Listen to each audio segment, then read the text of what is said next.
Yesterday, Stormageddon came to South Australia. A whole state without power, twin tornadoes, 80,000 lightning strikes, a twister full of sharks. Okay, that one was Photoshop. And that footage might have been from the 90s blockbuster Twister. But you get the idea. Shit went down. But today, a very different type of shit went down between Australian politicians. They're divided over just what caused the blackout. With 40% of the state's power reliant on renewable energy, some people are blaming this newfangled technology, in particular wind power. It doesn't work when there's no wind, and it doesn't work when it's excessive wind, and it obviously wasn't working too well last night because they had a blackout. Senator Xenophon says it shows that the state's transition to renewable energy has been a failure, and he wants heads to roll. We need answers. There needs to be an independent inquiry. But other politicians and various experts are calling bullshit on all this wind power hating.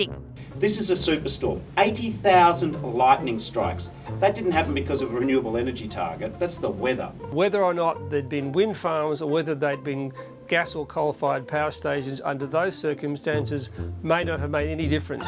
So how did this storm cause the blackout of an entire state? Well, some people were using a lot of technical terms to try and explain that today.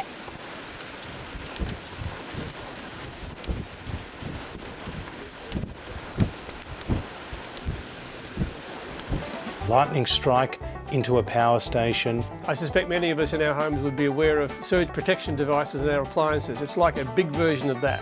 Which caused these transmission towers to blow over, and then of course it led to The whole system goes into protection mode. the interconnectors. Oh, science. I'll never understand you. What is clear, however, is that the state's electricity boss says wind power was definitely not responsible. And today, the Climate Change Council came out with another culprit: climate change. Yep, pretty much all scientists agree that super freak weather events like this are only going to get more common as the world heats up. And we all know a surefire way to halt this is to use more renewable energy.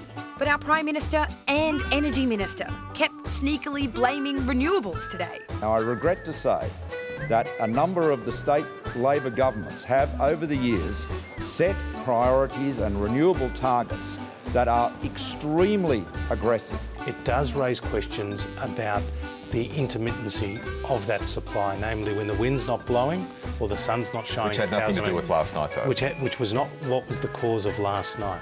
But there are questions for the stability of the system.